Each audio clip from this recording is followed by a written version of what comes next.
Hi hello everyone. अब हम करेंगे आगे सीआरपीसी जितना अभी तक हमने किया था।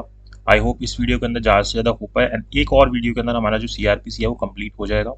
और इतना अच्छा रिस्पांस देने के लिए सभी वीडियोस को थैंक यू सो मच। और मैं आपको एक इन्फॉर्मेशन दे दूं कि आप जुडिशरी की कोचिंग ज्वाइन कर सकते हैं अगर आप प्रिपरेशन करना चाहते हैं घर बैठे। कुशांग मित्तल जुडिशरी क्लासेस, यहाँ पे प्री प्लस मेंस दोनों की तैयारी हम करते हैं। ठीक है। और ये क्लासेस हमारी ऑनलाइन होती है। मेजर प्लस माइनर एक्ट्स दोनों को कवर किया जाता है। जजमेंट राइटिंग, आंसर राइटिंग और टेस्ट की जो पूरी चीज़ें होती हैं वो भी कवर करवाई जाती हैं। फर्दर डिटेल्स के लिए आप मुझे व्हाट्सएप कर सकते हैं 7531000390 के ऊपर। उसके ऊपर आपको मैं पूरी डिटेल प्रोवाइड कर दूंगा, तो घर बैठ के आप अपनी प्रिपरेशन कर सकते हो। अब हम आते हैं अपने सीआरपीसी के ऊपर वापस। अब यहाँ से हमारा स्टार्ट होता है आगे का। तो सबसे पहला पॉइंट क्या आता है कि अगर कोई व्यक्ति को कन्विक्शन मिलती है, if any person is convicted on trial by additional session जज, किसके द्वारा? एडिशनल सेशन जज उनको सजा दे रहे हैं for an offence in which sentence for imprisonment is more than 7 year, 7 साल से ज़्यादा की सजा है, तो वहाँ पे मे अपील टू हाई कोर्ट। तो वहाँ पे क्या किया जा सकता है? हाई कोर्ट के अंदर अपील की जा सकती है सेक्शन 374 सबसेक्शन 2 के अंदर। देन 375 बोलता है कि says that no appeal in case where the accused plead guilty. तो जहाँ पे आप प्लीड गिल्टी कर दोगे, जैसे हमने देखा था सेशन ट्रायल के अंदर जो सेशन कोर्ट में चलता है, या वारंट केस का या सम्मन केस का, सब में प्लीड गिल्टी का पूछा जाता है। अगर आप प्लीड गिल्टी कर दोगे तो आपके पास ये राइट नहीं रहेगा कि आप अपील में जाओ। आपके पास क्या रहता है? Except for the case relating to extent of legality of the sentence. आप सिर्फ किस चीज़ के लिए अपील में जा सकते हो कि जो सेंटेंस दिया गया है उसकी लीगलिटी है या नहीं है, यानी कि जो सेंटेंस का क्वांटिटी है वो सही दी गई है या नहीं दी गई, जिस कोर्ट ने भी दी है, जैसे कोर्ट ऑफ सेशन ने, एमएम ने, मजिस्ट्रेट फर्स्ट या सेकंड क्लास ने, कि इतनी सजाएं दे सकते थे या नहीं दे सकते थे, इतनी मिलनी चाहिए थी नहीं मिलनी चाहिए थी, उसके लिए आप जा सकते हो। लेकिन अब इसके लिए नहीं कि इस व्यक्ति ने ऑफेंस किया है या नहीं किया, इसके लिए आप अपील में नहीं जा सकते। एंड देन सेक्शन 376 पर्टिकुलरली कहता है कि आप पेटी केसेस के अंदर भी अपील में नहीं जा सकते। तो जितने भी पेटी केसेस होते हैं उसमें आपकी अपील अलाउड नहीं होती। देन कोई भी अपील नहीं होगी जहां पे किसी व्यक्ति को कन्विक्ट किया जाएगा।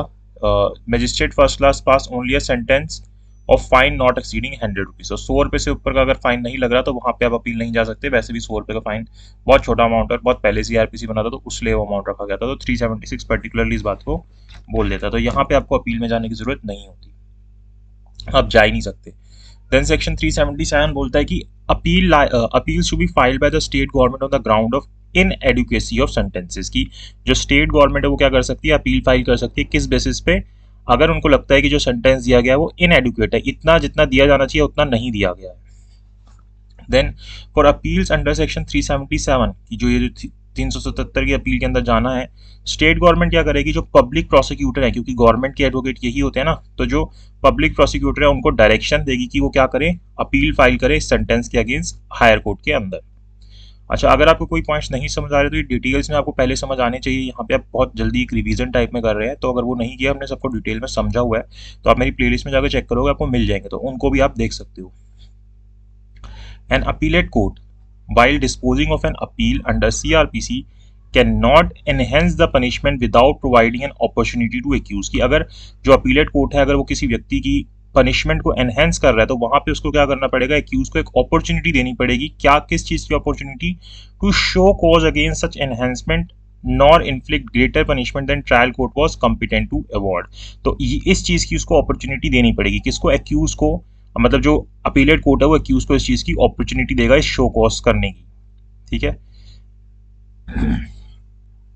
देन सेक्शन 378 बोलता है, talks about appeal in case of acquittal to be filed by public prosecutor upon the direction of district magistrate और state government as the case में भी। अब आपको याद रखना है कि ये जो अपील की जाती है 378 के अंदर कब की जाती है? जब जो एक्यूज होता है उसको एक्विट कर दिया जाता है, छोड़ दिया जाता है, तो वहां पे पीपी जो होता है वो अपील फाइल करता है। और पीपी को कौन बोलता है अपील फाइल करने के लिए? या तो स्टेट गवर्नमेंट बोलती है या फिर डिस्ट्रिक्ट मजिस्ट्रेट बोलता है। तो इन दोनों के डायरेक्शन के ऊपर वो अपील फाइल करता है अगर उसको एक्विट कर दिया जाता है तो। Then no appeal to high court under section 378(1), 378(2) shall be entertain except with the leave of the high court. तो हाई कोर्ट में आप कोई भी अपील फाइल नहीं कर सकते 378(1) या 378(2) में, until and unless you don't have leave of high court. तो आपको हाई कोर्ट की लीव लेनी पड़ेगी। An appeal against an order of acquittal by JM first class in respect of an offence under section 138 NI Act can be filed to High Court with leave of court।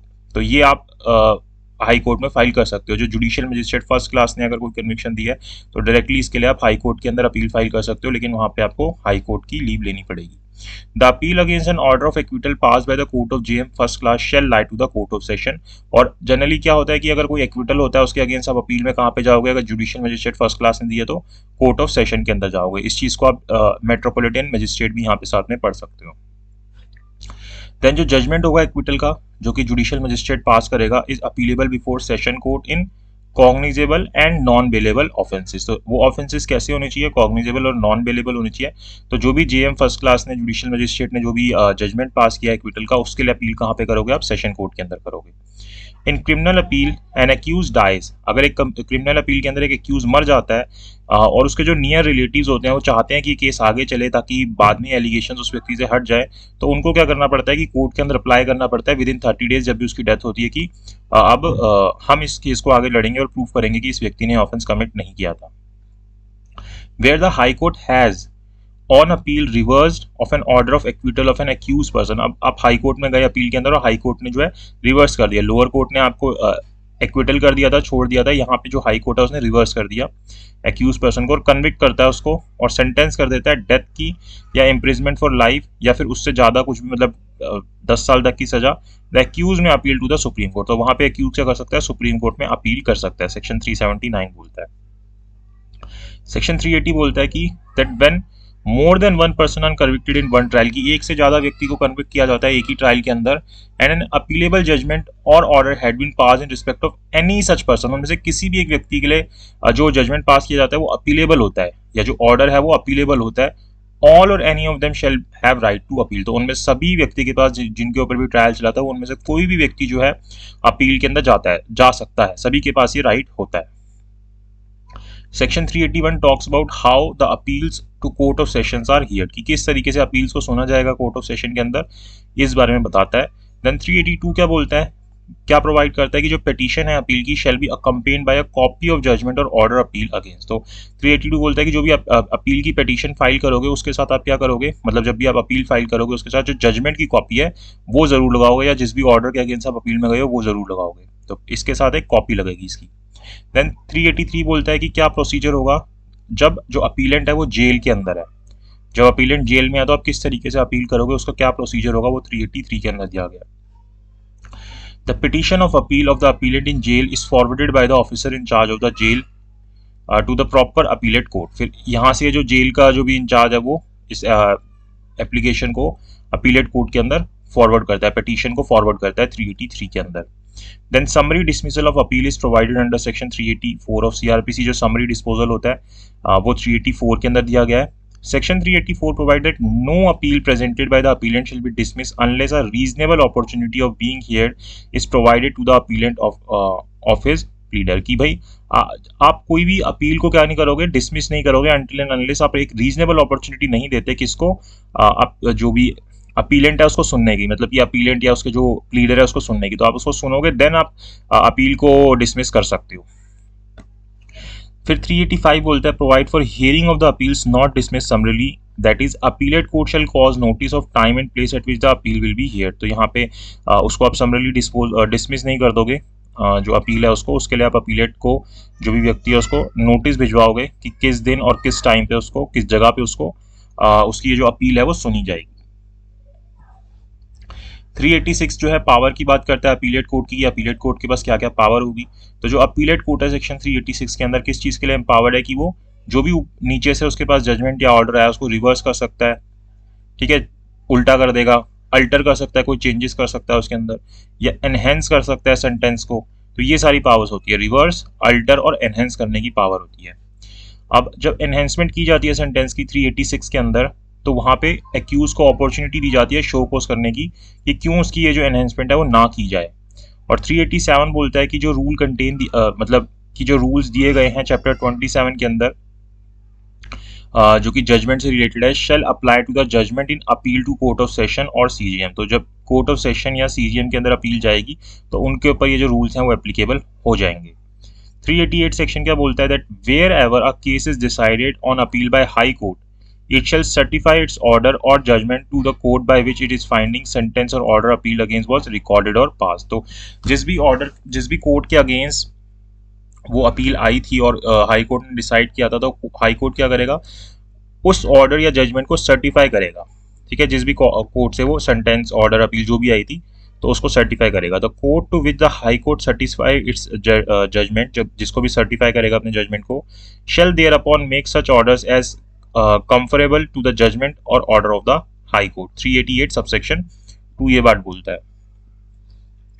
Section 389 क्या बोलता है, provided when an appeal bye a convicted person is pending, कि अब जब appeal जो है वो pending है तो वहां पे जो अपीलेट कोर्ट है, may order the execution of sentence by suspended, कि जो भी जो भी उसके ऊपर चल रहा है कि इसको इतने टाइम जेल में रखा जाए, तो उसको अभी के लिए सस्पेंड कर दिया जाए क्योंकि अपील इसकी पेंडिंग है। और जो कोर्ट है क्या कर सकता है, रिलीज कर सकता है बेल के ऊपर भी। दोनों चीजों को यहाँ पे चीज दे दी गई है। After giving the public prosecutor given an opportunity show cause why such bail should not be granted, लेकिन ये बेल ग्रांट करने से पहले पब्लिक प्रोसिक्यूटर को सुना जाएगा कि क्यों ये बेल नहीं दी जानी चाहिए।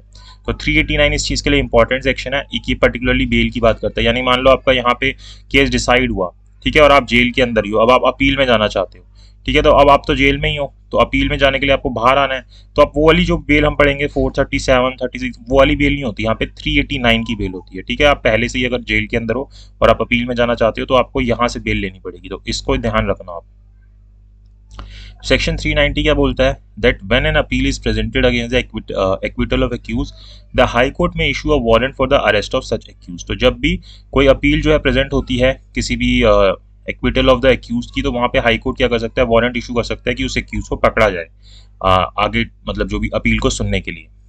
The provisions relating to appellate court powers to take further evidences provided under section 391। तो जो अपीलेट कोर्ट है उसको ये पावर होती है कि वो फर्दर एविडेंस और एविडेंसेस भी ले सकता है जो कि ट्रायल कोर्ट ने लिया है उसके अलावा। तो ये पावर जो है सेक्शन 391 में उसको दी गई है। तो सेक्शन 391 क्या प्रोवाइड करता है, in dealing with any appellate in the appellate court if it thinks that additional evidence is necessary, अगर अपीलेट कोर्ट को लगता है कि एडिशनल एविडेंस लेना क्या है, जरूरी है, तो वो अपना रीजन जो है रिकॉर्ड करेगा कि क्यों उसको ये ठीक लग रहा है, and either take such evidences itself or direct to be taken by magistrate. तो या तो वो खुद ही उन एविडेंसेस को ले लेगा या फिर जो भी उसके मैजिस्ट्रेट है, जैसे जो सबऑर्डिनेट कोर्ट है, उसको डायरेक्शन देगा कि आप यहाँ पे ये एविडेंसेस लो। तो such magistrate will then certify such evidence to the appellate court which shall proceed and dispose of the appeal. Then वो मैजिस्ट्रेट अपने मतलब जो उसको डायरेक्शन मिली है उस हिसाब से एविडेंस लेगा एंड देन सर्टिफाई करके अपीलेट कोर्ट को दे देगा, फिर अपीलेट कोर्ट उस हिसाब से डिसीजन लेगा। फिर सेक्शन 392 सीआरपीसी बोलता है कि क्या प्रोसीजर होगा जहां पे जो जजेस हैं, वेयर द जजेस of the court appeals are equally divided, कि जैसे 3 या 4 जजेस हैं तो दो आपस में इक्वली डिवाइडेड हैं, कि ये बोलते हैं कि एक्विट होना चाहिए, ये बोलते हैं कि कन्विक्ट होना चाहिए। तो इस बारे में बात करते हैं कि वहां पे हम क्या करेंगे।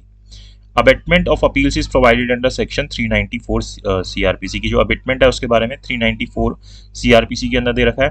देन यहाँ पे हमारा एक टॉपिक जो है वो खत्म होता है 394 तक। फिर हमारा 395 से 405 तक नेक्स्ट टॉपिक स्टार्ट होता है जो कि रेफरेंस एंड रिवीजन के बारे में बात करता है, जो कि चैप्टर 30 के अंदर है।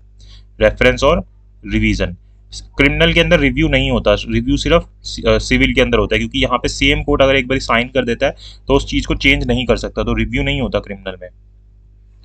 तो सबसे पहले जो सेक्शन 395 वो किसके बारे में बात करता है, रेफरेंस के बारे में बात करता है हाई कोर्ट को। अब हम हाई कोर्ट को रेफरेंस के अंदर कब मतलब रेफरेंस कब करते हैं हाई कोर्ट को, तो सेक्शन 395 क्या प्रोवाइड करता है, जहां पे कोई भी कोर्ट सेटिस्फाई हो जाता है कि कोई केस जो है उसके सामने पेंडिंग है, ठीक है, उसके अंदर एक क्वेश्चन इन्वॉल्व है किस चीज से रिलेटेड, कोई जो पर्टिकुलर एक्ट या ऑर्डिनेंस या रेगुलेशन है उसकी वैलिडिटी से रिगार्डिंग। मतलब मेरे मान लो कि अगर मैं एक सेशन कोर्ट हूँ या जो भी हूँ, मतलब जुडिशियल मजिस्ट्रेट हूँ, और मेरे सामने केस पेंडिंग है और वो उसके अंदर ना कोई एक्ट की वैलिडिटी के ऊपर क्वेश्चन अराइज होता है कि ये जो एक्ट है ये वैलिड है या नहीं है। सबसे पहले तो ये क्वेश्चन अराइज होता है, ठीक है, या उसका कोई प्रोविजन जो है उस एक्ट के कोई प्रोविजन की वैलिडिटी के ऊपर कोई इस तरीके का क्वेश्चन अराइज होता है।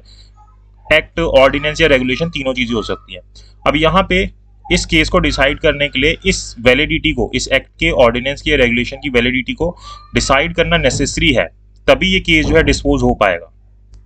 ठीक है, ये जो एक्ट, ऑर्डिनेंस या रेगुलेशन है और प्रोविजन इज इनवैलिड और inoperative but has not been so declared by the high court. और इस कोर्ट को, जिसके पास भी चल रहा है सेशन कोर्ट या एमएम का कोर्ट या जो भी कोर्ट है, उसको लगता है कि ये जो है ना, ये जो एक्ट या इसका कोई प्रोविजन है या ये जो पूरा ऑर्डिनेंस है, रेगुलेशन है, इनके अंदर का कोई प्रोविजन है, ये अपने आप में इनवैलिड है, तो वहां पे और इसको इनवैलिड की वजह से इस केस को डिसाइड करना जरूरी हो जाता है, मतलब इस चीज का डिसाइड होना जरूरी हो जाता है कि ये इनवैलिड है या नहीं है। और इसके इनवैलिड होने के कारण ये जो है इनऑपरेटिव हो जाता है और हाई कोर्ट ना इसको इस चीज को डिक्लेयर करने के लिए रह गया, मतलब उसने नहीं किया, ठीक है, has not been declare by the high court. तो वहां या फिर सुप्रीम कोर्ट के द्वारा, तो वहां पे फिर हाई कोर्ट को रेफर कर दिया जाता है कि आप देखिए इसकी वैलिडिटी देखिए कि ये इनऑपरेटिव होना चाहिए। तो फिर हाई कोर्ट वहां पे डिसाइड करता है कि ये इनऑपरेटिव है या नहीं है, ठीक है। देन 396 क्या प्रोवाइड करता है कि when a decision is taken by high court under section 395, तो अब जब हाई कोर्ट डिसीजन लेता है 395 के अंदर, it shall send a copy of such order to the court by which the reference was made, तो उसकी कॉपी जो है उस कोर्ट को भेज देता है जिसने भी रेफरेंस की थी, which shall dispose of the case conformably with the said order. तो जो भी हाई कोर्ट बोलेगा कि हाँ ये इनऑपरेटिव है क्योंकि इसकी वैलिडिटी के ऊपर क्वेश्चन राइज होता है और ये इनवैलिड है इसलिए ये इनऑपरेटिव है, तो आप इस हिसाब से डिसीजन लीजिए, या बोलता है कि नहीं है, तो उसके कन्फर्मेंस के अंदर वो जो कोर्ट है जिसने भी ये भेजा था रेफरेंस के लिए वो डिसीजन लेता है। देन हाई कोर्ट या कोई भी सेशन जो जज के पास क्या पावर होती है कि वो कॉल फॉर रिकॉर्ड कर सकता है। तो इसके लिए वर्ड याद रखना, रिवीजन में क्या होता है, कॉल फॉर रिकॉर्ड होता है, to exercise powers of revision. Section 397 के अंदर क्या आता है हमारे सामने, रिवीजन का कंसेप्ट आता है कि यहाँ पे कोई भी हाई कोर्ट या session court call for record कर सकता है, मतलब कि नीचे वाले कोर्ट से जो फाइल है उसको मंगवा सकता है, जितनी भी चीजें हैं वो मंगवा सकता है। तो जो सेक्शन 398 है वो क्या बोलता है कि जो हाई कोर्ट है या कोर्ट ऑफ सेशन है वो सीजीएम को या मजिस्ट्रेट को, जो जेएम एमएम कुछ भी हो सकता है, जो भी उसके सबऑर्डिनेट है, और उनको ऑर्डर कर सकता है कि वो फर्दर इंक्वायरी करे कंप्लेंट के अंदर which has been dismissed under section 203 और 204 सबसेक्शन 4, जो कि डिसमिस कर दी थी उन्होंने। जो कंप्लेंट में हम देखते हैं ना, वो उन्होंने अगर डिसमिस कर दी थी तो उसके अंदर वो फर्दर इंक्वायरी या इन्वेस्टिगेशन करें, उसको देखें कि वो उन्होंने सही डिसमिस किया है या नहीं किया है, into a case of any person accused of an offense who had been discharged, इसको उन्होंने डिस्चार्ज कर दिया। तो यहाँ पे ये पावर भी दे दी गई है हाई कोर्ट को और कोर्ट ऑफ सेशन को। तो आपको सेक्शन 398 को यूज करना पड़ेगा वहां पे। देन सेक्शन 319 डील करता है विद सेशन जज पावर ऑफ रिवीजन। अब यहाँ पे सेशन जज की रिवीजन की पावर को देखते हैं कि वो क्या करता है उसके अंदर। तो इसका जो सबसेक्शन 3 है वो क्या बोलता है कि where any application for revision is made by or on behalf of any person, कि किसी व्यक्ति के द्वारा या उसके बिहाफ पे कोई एप्लीकेशन लगाई जाती है रिवीजन की सेशन जज के सामने, द डिसीजन ऑफ सेशन जज thereof in relation to such person shall be final. तो यहाँ पे सेशन जज का जो डिसीजन है वो फाइनल होगा और आप कोई भी फर्दर प्रोसीडिंग नहीं कर सकते जो कि रिवीजन के कारण आपने, मतलब रिवीजन में जो किया इसके अलावा आप और कुछ नहीं कर सकते। At the instance of such person shall be entertain bye the high court. तो नो फर्दर प्रोसीडिंग होगी, जो भी आपकी रिवीजन किया ना वो अब इसके अलावा और कोई, अगर आप सेशन कोर्ट चले गए तो आप आगे और कुछ नहीं कर सकते, हाई कोर्ट के पास नहीं जा सकते, ये चीज बोल रहा है। देन सेक्शन 400 बोलता है कि जो एडिशनल सेशन जज हैं shall have exercise all the powers of session judge in respect of the any case transferred to him। तो जो सारी पावर सेशन जज के पास है वही सारी पावर एडिशनल सेशन जज के पास भी होंगे अगर कोई केस उनके पास आता है तो। सेम पावर्स होती हैं एडिशनल सेशन जज के पास, लेकिन असिस्टेंट सेशन जज के पास पावर्स कम हो जाती है, वो 10 साल तक की सजा दे सकता है सिर्फ। देन हमारे सामने केस आता है Harnam Singh versus state of Himachal Pradesh, जिसके अंदर जस्टिस कृष्णा अय्यर क्या कहते हैं, वो अपनी एक ऑब्जर्वेशन करते हैं that too many appeals and revisions are bane of Indian judicial system, की ये जो है बेन है इंडियन जुडिशियल सिस्टम का, involving as it does sterile expenses and delay fruitful chase of perfection. तो ये जो बहुत ज़्यादा अपील्स या रिवीजन होती है ये इंडियन जुडिशियल सिस्टम के ऊपर बेन है, और इसके कारण क्या होता है कि जो बहुत ज़्यादा खर्चे होते हैं और जो फ्रूटलेस परफेक्शन को पाने की कोशिश की जाती है जिसके कारण बहुत ज़्यादा डिले होते हैं। तो ये एक अच्छी चीज़ नहीं है जो इतनी ज़्यादा अपील्स और रिवीजन की जाती हैं। तो ये आपसे प्री में स्टेटमेंट देके पूछ सकता है कि कौन से केस में दिया था या किस जस्टिस ने बोला था, तो ऑनरेबल जस्टिस कृष्णा अय्यर ने ये चीज़ बोली थी। An order of bail granted by a magistrate is an interlocutory order for the purpose of revisional powers of the high court or session court। तो ये जो बेल ऑर्डर ग्रांट होता है अपने अपने क्या है, इंटरलॉक्यूटरी ऑर्डर है जो प्रोसीडिंग चलते के दौरान दिया जाता है।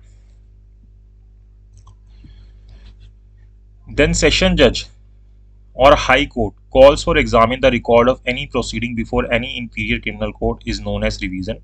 तो यही चीज़ मैंने आपको पहले बताई थी कि जब वो कॉल फॉर रिकॉर्ड करते हैं एग्जामिन करने के लिए किसी भी रिकॉर्ड को, चाहे सेशन कोर्ट हो या हाई कोर्ट हो, इसी को हम रिवीजन बोलते हैं। High court power of revision is provided under section 401 of CrPC.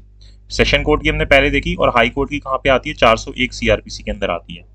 In case of Deena versus union of India relates to hanging as mode of execution. तो हैंगिंग को भी हमने क्या रिलेट किया कि मोड ऑफ एग्जीक्यूशन से ही रिलेट किया।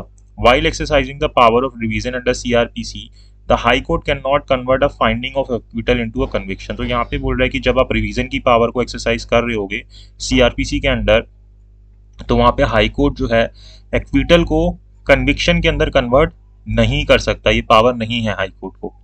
Then 401 subsection 4 बोलता है that if an appeal lies by no appeal is brought then no proceeding by way of revision shall be entertain. कि आपके पास अपील का राइट है और आप अपील में नहीं जाते, ठीक है, तो आप रिवीजन नहीं कर सकते। रिवीजन कब की जाती है? जब आपके पास अपील का राइट नहीं होता, तो फिर आप रिवीजन के लिए अप्लाई करते हो। सेक्शन 402 सबसेक्शन 1 बोलता है कि that whenever one or more persons are convicted at the same trial make an application to high court for revision and any other person convicted at the same trial makes an application to the session judge for revision, the high court shall decide which of the two courts will dispose of the application of revision। की 3 लोगों पे trial चला, ये दोनों जब हुआ तो इसके बाद इनके पास जो रिवीजन का राइट था, ये दोनों जो है हाई कोर्ट में जाके अप्लाई कर देते हैं और ये जो है अकेला सेशन कोर्ट में कर देते हैं। अब डिसीजन तो एक का ही आएगा, क्योंकि अगर आप सेशन कोर्ट से रिवीजन करवा लेते हो तो आप हाई कोर्ट में नहीं जा सकते, और हाई कोर्ट से करा लेते हो तो सेशन कोर्ट में नहीं आ सकते। तो अब यहाँ पे अगर इस तरीके की सिचुएशन हो जाएगी कि बहुत सारी पार्टीज थी और उन्होंने किसी एक ने सेशन में कर दिया, किसी ने हाई कोर्ट में कर दिया, तो यहाँ हाई कोर्ट डिसाइड करेगी कि मैं इस रिवीजन को डिसाइड करूंगा या फिर जो सेशन कोर्ट है वो उसको डिसाइड करेगा। तो ये डिसीजन हाई कोर्ट का होगा।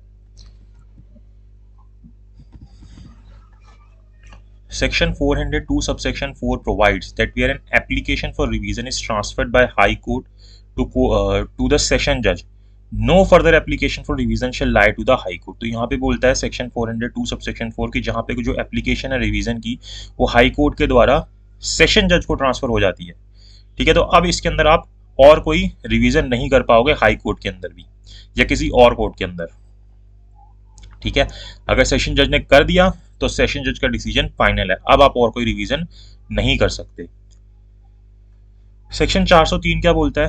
Provided the court exercising it's power of revision will not here any party but if it thinks fit when exercising such powers hear any party either personally or by pleader। Generally क्या है कि revision के वक्त किसी party को नहीं सुना जाएगा, लेकिन अगर कोर्ट को ठीक लगेगा तो अपनी पावर्स को यूज करते हुए किसी पार्टी को पर्सनली या फिर प्लीडर के थ्रू सुन सकती है। देन सेक्शन 404 बोलता है that when the record of any trial is called for bye the high court, कि जब किसी भी ट्रायल का जो रिकॉर्ड है उसको कॉल फॉर किया जाता है किसी भी हाई कोर्ट के द्वारा या सेशन कोर्ट के द्वारा, देन जो मजिस्ट्रेट है वो क्या कर सकता है? सबमिट कर सकता है the record along with the ground for such decision. कि जो भी रिकॉर्ड है वो सबमिट करेगा और जो उसने डिसीजन लिया है उसके अंदर उसके ग्राउंड्स भी बता सकते हैं कि क्यों उसने ये डिसीजन लिया था। Or order and the court shall consider such statement before overruling or setting aside the said decision or order. तो कोर्ट ये जो ग्राउंड्स बताए गए हैं, जो बातें बोली गई है, उनको कंसीडर कर सकता है जब इस जजमेंट को या इस ऑर्डर को, डिसीजन को ओवर रूल कर रहा होगा या सेटिंग असाइड कर रहा होगा। तो as per section 405 when case is revised by the high court. अब सेक्शन 405 बोलता है कि जब कोई केस हाई कोर्ट के द्वारा या सेशन कोर्ट के द्वारा रिवाइज किया जाता है, it shall certified decision to the court by which the finding sentence और ऑर्डर रिवाइज वाज रिकॉर्डेड। तो अब ये जो अपने जजमेंट को क्या करेगा, अपने जो भी डिसीजन को सर्टिफाई करेगा हाई कोर्ट या सेशन कोर्ट, और किसको भेजेगा? उसी कोर्ट को जिसने ओरिजिनल सेंटेंस, ऑर्डर या जो भी चीजें दी थी उसको। And the court to which the decision or order is so certified shall thereupon make orders in conformity with the decision so certified. तो अब जो भी चीज सर्टिफाई की गई है उसी की कंफर्मेंस के अंदर, जैसे अब एमएम के कोर्ट से की गई तो एमएम जो है फिर उसी की कंफर्मेशन के अंदर डिसीजन को अपने सर्टिफाई कर देगा कि हाँ हाई कोर्ट ने ये बात बोली है तो मैं इस चीज को अब सर्टिफाई करता हूँ।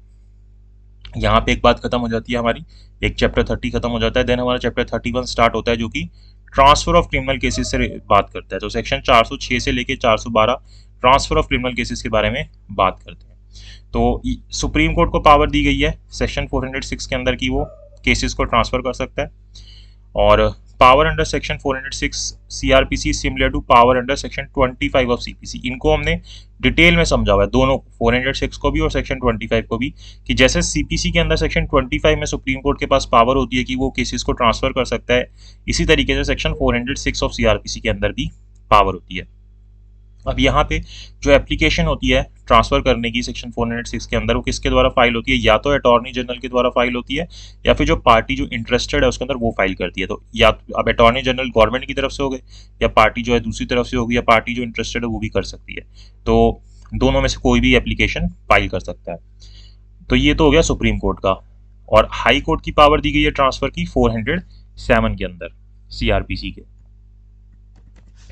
तो हाई कोर्ट जो है इस पावर को कैसे एक्सरसाइज कर सकता है? Under section 407 on its own or by application of party interested or by report of lower court. तो या तो खुद कर लेगा, या जो पार्टी इंटरेस्टेड है उसके कहने पे हाई कोर्ट ट्रांसफर कर देगा, या फिर लोअर कोर्ट की रिपोर्ट के बेसिस पे कर देगा। तो यहाँ पे 3 तरीके हैं जिसके थ्रू हाई कोर्ट जो है किसी केस को ट्रांसफर करता है 407 के अंदर।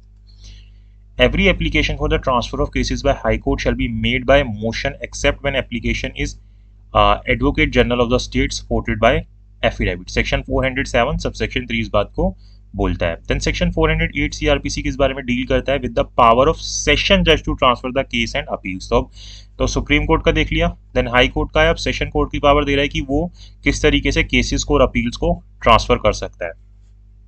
तो जो सेशन जज है may exercise the power under section 408 either in its own or on the report of the lower court or an application of party interested. तो यहाँ पे भी तीनों तरीके हैं, जो हाई कोर्ट के पास है वही सेशन कोर्ट के पास है कि कब वो केस को ट्रांसफर करेगा। देन सेक्शन 409 बात करता है withdrawal of cases and appeals bye session जजेस की, किस तरीके से केसेस को विड्रॉ किया जा सकता है या अपील की जा सकती है सेशन जजेस के सामने। देन सेक्शन 410 बात करता है withdrawal of cases bye judicial magistrate की, जुडिशियल मजिस्ट्रेट के सामने कैसे केसेस को विड्रॉ किया जा सकता है।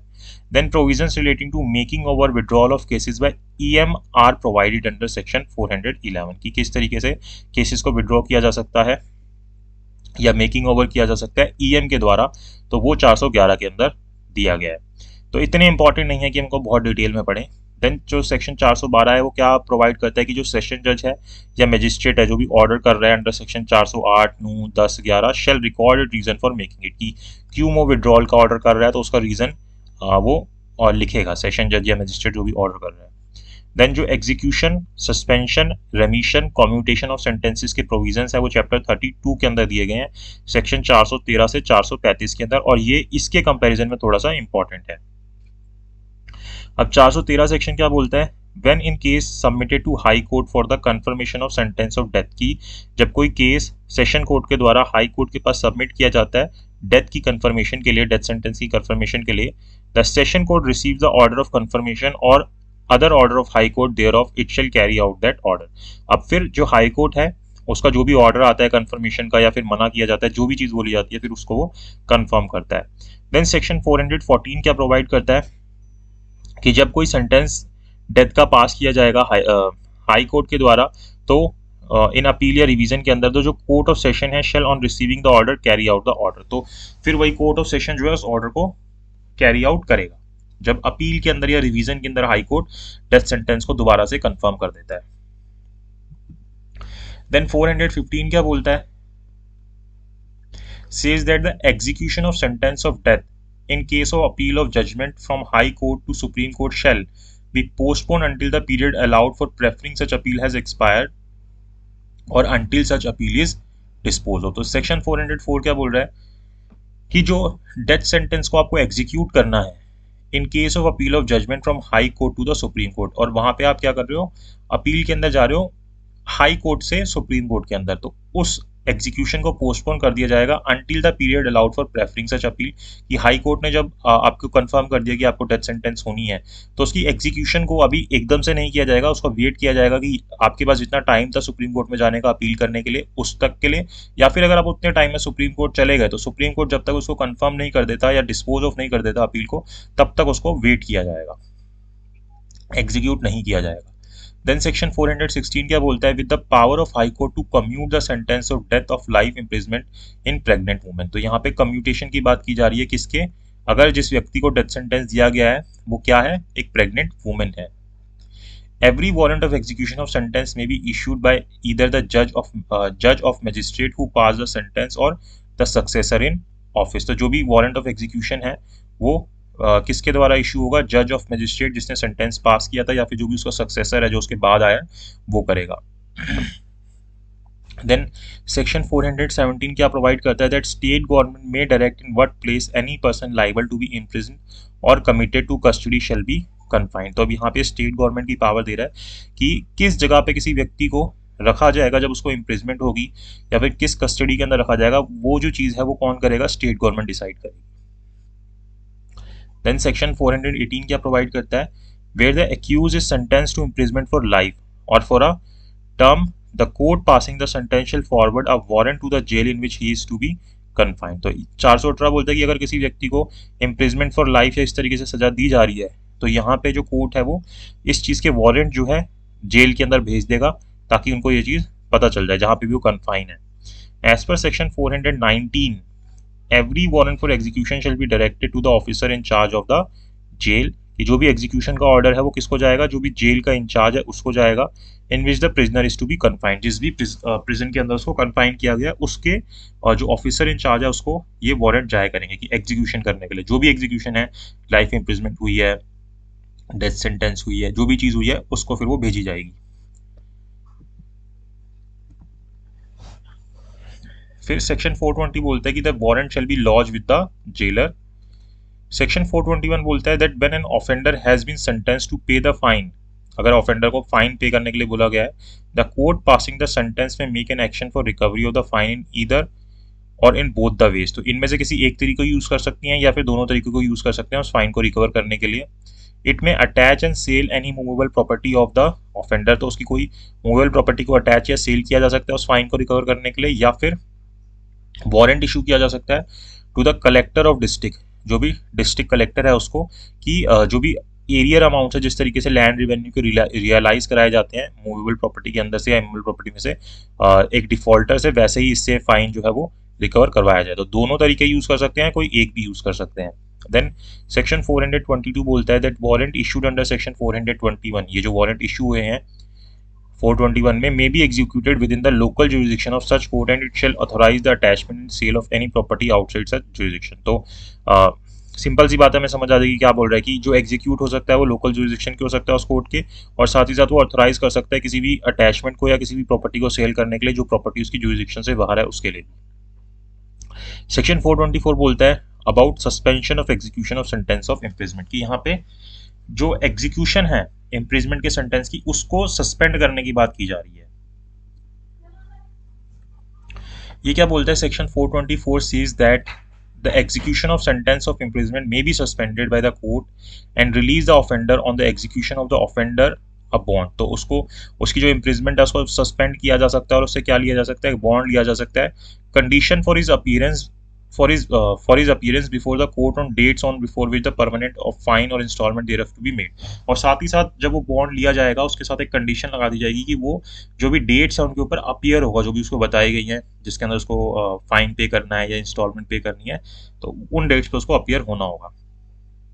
If the fine or installment under section 424 is not made on before the date fixed, the court may direct the sentence of imprisonment to be carried into execution। तो अगर वो जो भी डेट दी गई है उनसे पहले पहले पैसा नहीं जमा करेगा, जो इंस्टॉलमेंट है वो सब फिक्स नहीं करेगा, फाइन नहीं पे करेगा, तो फिर जो उसकी सेंटेंस किया गया था इम्प्रिजमेंट का उसको एग्जीक्यूट किया जा सकता है। फिर 425 बोलता है that every warrant for execution of sentence may be issued either by the जज or magistrate who pass the sentence or by his successor office. तो सेम जज कर सकता है, ये 424 वाली चीज़, ठीक है। 425 में बोलता है या फिर जो उसका सक्सेसर आया है यानी कि जो उसके बाद नेक्स्ट जज आया है वो भी ये चीज कर सकता है।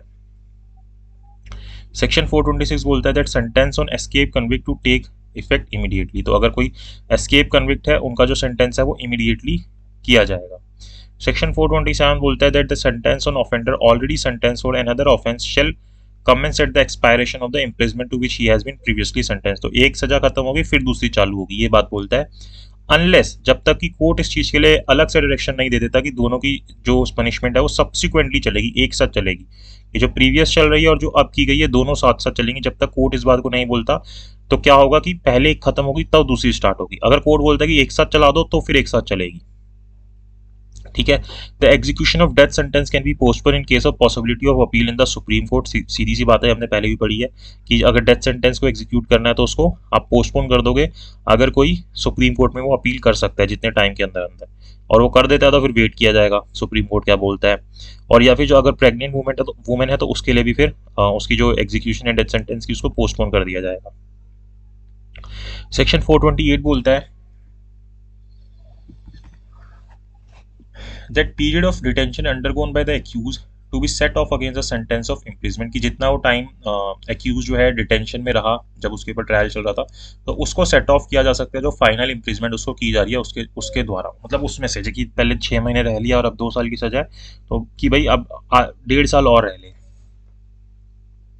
ठीक है। लेकिन वो इम्प्रिजमेंट फॉर फाइन वाली चीज़ नहीं होगी कि जहाँ पे अगर वो डिफॉल्ट और फाइन करता है उसके अंदर इम्प्रिजमेंट देनी, तो वो एडजस्ट नहीं की जाएगी पहले।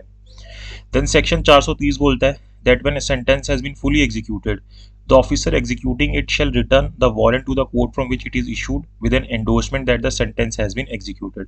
कि अब जैसे उसका टाइम पूरा हो गया तो फिर एंडोर्समेंट करेगा जो जेलर होगा और वो वापस कोर्ट में भेजेगा कि इसका टाइम जो है पूरा हो चुका है। Section 431 provides that if any money is payable by virtue of any order made by the court and no method of recovery is provided, it shall be required as if were a fine। कि अगर कोई money जो है उस व्यक्ति से recover करनी है कोर्ट को और कोई तरीका नहीं बता रखा कि किस तरीके की ये मनी है या कैसे इसको रिकवर करनी है, तो उसको जैसे फाइन को रिकवर किया जाता है जैसे अभी हमने ऊपर पढ़ा था उसी तरीके से इस अमाउंट को भी रिकवर किया जाएगा। Section 432 deals with the power of appropriate government to suspend और रेमिट द सेंटेंस। की एप्रोप्रिएट गवर्नमेंट के पास ये पावर है कि वो सस्पेंड या रेमिट कर सकती है किसी सेंटेंस को। If person is in the jail then an application for suspension or remission to appropriate government will be made through the officer in charge of the jail. तो अगर कोई व्यक्ति जेल के अंदर है तो यहाँ पे जो सस्पेंशन या रेमिशन की एप्लीकेशन है वो कौन लगाएगा? एप्रोप्रिएट गवर्नमेंट के सामने जो officer in charge of the bail है वो जेल है वो लगाएगा। 432 बोलता है। एप्रोप्रिएट गवर्नमेंट का मतलब क्या है? Where the sentence is for offence against any law relating to matter to which the executive power of union extend. तो वहाँ पे सेंट्रल गवर्नमेंट की इस तरीके का कोई ऑफेंस किया है जो कि यूनियन के अगेंस्ट, तो वहाँ पे सेंट्रल गवर्नमेंट और बाकी सबके लिए गवर्नमेंट ऑफ द स्टेट जो है वो यहाँ पे एप्रोप्रिएट गवर्नमेंट मानी जाएगी। फिर सेक्शन 433 बात करता है about the power of appropriate government to commute sentences. की एप्रोप्रिएट गवर्नमेंट क्या कर सकती है? सेंटेंसेस को कम्यूट कर सकती है। सेक्शन 433 बोलता है देन जो डेथ सेंटेंस है किसी एक्यूज की में भी commuted to fine by appropriate government under section 433 of CrPC. Simple सी बात बोल रहा है। Then appropriate government can commute the sentence of imprisonment of life. और यहाँ पे जो एप्रोप्रिएट गवर्नमेंट है वो जो लाइफ इम्प्रिजमेंट है उसको भी कम्यूट कर सकती है। In case of death sentence power to suspend, remit or commute is conferred upon the state as well as central government. तो अगर कोई डेथ सेंटेंस है तो वहां पे इस डेथ सेंटेंस को सस्पेंड करना, रेमिट करना या कम्यूट करने की पावर किसके पास है? दोनों के पास ही है। सेंट्रल या स्टेट गवर्नमेंट दोनों में से कोई भी कर सकता है। Government can commute the sentence of life imprisonment to 14 years. तो यहाँ पे गवर्नमेंट के पास ये पावर है कि वो लाइफ इम्प्रिजमेंट को क्या कर सकती है? 14 ईयर्स के अंदर कम्यूट कर सकती है, कन्वर्ट कर सकती है। सेक्शन 433 ए जो अमेंडमेंट के बाद ऐड हुआ था वो बोलता है कि रेस्ट्रिक्शन ऑन पावर्स ऑफ रेमिशन और कम्यूटेशन। की क्या रेस्ट्रिक्शंस है रेमिशन या कम्यूटेशन करने के लिए? गवर्नमेंट की पावर को रेस्ट्रिक्ट किया गया। तो जहां पे भी कोई इम्प्रिजमेंट फॉर लाइफ की जाती है इम्पोज अपॉन अ कन्विक्शन और where the sentence has been commuted to imprisonment for life under section 433, कि अगर किसी भी मतलब सेंटेंस को लाइफ इम्प्रिजमेंट बनाया गया, कम्यूट किया गया है 433 के अंदर, such person shall not be release from prison unless he has serve at least 14 years of imprisonment. तो वहां पे उसको कम से कम 14 साल जेल में रखा जाएगा, उससे पहले उसको रिलीज नहीं किया जाएगा, उसके बाद किया जा सकता है। और Ashok Kumar Golu versus union of India के केस के अंदर जो सेक्शन 433A है उसकी कॉन्स्टिट्यूशनलिटी को अपहेल्ड किया गया था। देन सेक्शन 434 आता है that the powers conferred under section 432 and 433 in case of death sentence can be exercised concurrently by both the state and central government। की जो 432 की पावर है और जो 433 की पावर है डेथ सेंटेंस के अंदर, दोनों कॉन्करेंटली एक्सरसाइज की जा सकती है स्टेट और सेंट्रल गवर्नमेंट के द्वारा। देन 435 क्या बोलता है? that the state government to act after consultation with central government in case of offence investigated by Delhi Special Police Establishment or case involving misappropriation or destruction of damage to any property belonging to central government or offence committed by person in the service of central government. तो 435 particularly एक तरीके से आप बोल सकते हो दिल्ली की ही बात कर रहा है कि जो स्टेट गवर्नमेंट है वो सेंट्रल गवर्नमेंट के कंसल्टेशन में काम करेगी अगर कोई ऑफेंस जो है दिल्ली स्पेशल पुलिस एस्टेब्लिशमेंट के अंदर इन्वेस्टिगेट हुआ, यानी दिल्ली पुलिस ने कोई केस को इन्वेस्टिगेट किया है, तो वहां पे सेंट्रल गवर्नमेंट के कंसल्टेशन से ही स्टेट गवर्नमेंट काम करेगी, जैसे सीपीआई वगैरह भी इसके अंदर इन्वॉल्व हो जाएगी, या फिर कोई ऐसी प्रॉपर्टी इन्वॉल्व है जिसके अंदर मिस एप्रोप्रिएशन या डिस्ट्रक्शन हुआ है या डैमेज हुआ है किसी प्रॉपर्टी का जो कि सेंट्रल गवर्नमेंट की है, या फिर सेंट्रल गवर्नमेंट के एम्प्लॉय ने कोई ऑफेंस किया, तो वहां पे सेंट्रल गवर्नमेंट की कंसल्टेशन ली जाएगी। वहां पे स्टेट गवर्नमेंट खुद एक्ट नहीं करेगी, वो with consultation of central government act करेगी। Then provision relating to bail and bail bonds are provided under chapter 33। अब ये चैप्टर 33 जो कि सेक्शन 436 से 450 तक आता है, इसके अंदर बेल और बेल बॉन्ड से रिलेटेड प्रोविजंस के बारे में बात की गई है। तो सबसे पहले बेलेबल ऑफेंस जो होते हैं वो उसके अंदर आपको बेल जो है as a matter of right मिल जाएगी, पुलिस या फिर पुलिस ऑफिसर या कोर्ट कहीं से भी आपको मिल जाएगी, सेक्शन 436 बोलता है। तो as a matter of right वहाँ पे आपको बेल मिलेगी ही मिलेगी जो बेलेबल ऑफेंस होंगे। देन 436A जो बाद में ऐड हुआ था, क्या प्रोवाइड करता है, maximum period for which an under trial prisoner can be detained one half of the maximum period of imprisonment specified for that offence. तो मैक्सिमम पीरियड कितना है कि उसको कितने टाइम के लिए डिटेन किया जा सकता है, जितना भी उसको जो उसने ऑफेंस किया, जितनी भी उसके अंदर मैक्सिमम इम्प्रिजमेंट बता रखी है ना, उसके आधे तक ही उसको आप डिटेन कर सकते हो, provided that if it is and not an offence for punishment of death has been specified as one of the punishments. लेकिन अगर उसके अंदर डेथ पनिशमेंट भी स्पेसिफाई कर रखी है जो उसने ऑफेंस किया, तो वहां पे ये वाली बात एप्लीकेबल नहीं होगी। देन सेक्शन 437 बात करता है कि अगर कोई पर्सन एक्यूज है या सस्पेक्टेड है the commission of any non bailable offence, कौन सा offence, non bailable offence, arrested or detained without warrant by an officer in charge of a police station or appears or is brought before a court other than high court, the court of session, he may be released on bail। तो यहाँ पे उसको बोला जा सकता है कि उसको आप बेल के ऊपर रिलीज कर सकते हो। 437 पर्टिकुलरली ये बोलता है, नॉन बेलेबल ऑफेंसेस के अंदर की बात कर रहा है, ठीक है। 437 अप्लाई कर दोगे और हाई कोर्ट या कोर्ट ऑफ सेशन के सामने नहीं होनी चाहिए ये चीज़। Then section 437 a police officer can release an accused on bail in non bailable cases. तो यहाँ पे जो पुलिस ऑफिसर है वो भी एक्यूज को बेल के ऊपर रिलीज कर सकता है नॉन बेलेबल केसेस के अंदर। Person was arrested for non bailable offence but court thinks offence is bailable, the person shall be release on bail. और अगर जैसे एक व्यक्ति को अरेस्ट किया ये सोचते हुए कि वो नॉन बेलेबल ऑफेंस है, लेकिन कोर्ट को लगता है कि ये बेलेबल ऑफेंस है, तो वहां पे उस व्यक्ति को बेल के ऊपर रिलीज किया जा सकता है। As per section 437 subsection 3 the court can impose condition on bail. तो कोर्ट जो है अगर किसी व्यक्ति को बेल के ऊपर छोड़ता है तो उसके ऊपर कंडीशंस लगा सकता है कि आप टेरिटरी से बाहर नहीं जाओगे या अपीयर होगे कोर्ट के सामने, ये सब ऐसी चीज़ें लगा सकता है। Court releases on bail under section 437 subsection 1 और सबसेक्शन 2 और under section 167 subsection 2 the cancellation of such bail under section 437 subsection 5। तो कोर्ट जो है किसी व्यक्ति को रिलीज कर सकता है इन सेक्शंस के अंदर और उसकी कैंसिलेशन भी कर सकता है 437(5) के अंदर जब आप कंडीशंस जो लगाई गई थी उनको ब्रीच कर देते हो। तो देन जो 437A है वो क्या प्रोवाइड करता है, before conclusion of trial and before disposal of the appeal the court trying the offence shall require the accused to execute bail bond with sureties. की जब ट्रायल खत्म होगा उससे पहले या अपील के डिस्पोज ऑफ होने से पहले जो पार्टी है जिसके अगेंस्ट, मतलब जो एक्यूज है जिसके अगेंस्ट ये ऑफेंस चल रहा है, वो बेल बॉन्ड एग्जीक्यूट करेगा श्योरिटीज के साथ, तभी उसको बेल पे छोड़ा जाएगा। On the application made him person apprehending arrest on an accusation of having committed a non bailable offence, the high court or court of session may under section 438 CRPC give the direction that in the event of such arrest he shall be release on bail, जिसको हम क्या बोलते हैं, anticipatory bail बोलते हैं। कि मेरे को लग रहा है कि मैंने ना कोई नॉन बेलेबल ऑफेंस कर दिया है, तो मैं हाई कोर्ट या सेशन कोर्ट के पास ही जाऊंगा और किसी के पास नहीं जाऊंगा और उनसे बोलूंगा कि जब मुझे अरेस्ट किया जाएगा तो मुझे बेल पे रिलीज कर दिया जाए। तो अगर मुझे एंटीसिपेटरी बेल मिल जाती है तो यहाँ पे वो उनके ऑर्डर्स पहले से ही होंगे कि अगर ये अरेस्ट होती है तो उस व्यक्ति को बेल पे रिलीज कर दिया जाए, तो मुझे बेल पे रिलीज कर दिया जाएगा।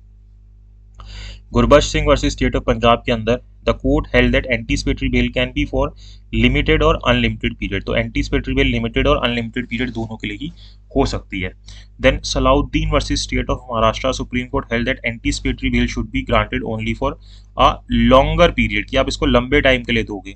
Then DK Ganesh Babu versus PT Manikaran in case relating to anticipatory bail, under section 438 the court can issue an interim order for grant of anticipatory bail. तो यहाँ पे 438 के अंदर कोर्ट क्या कर सकता है, इंट्रीम ऑर्डर कर सकता है एंटीसिपेटरी बेल देने के लिए।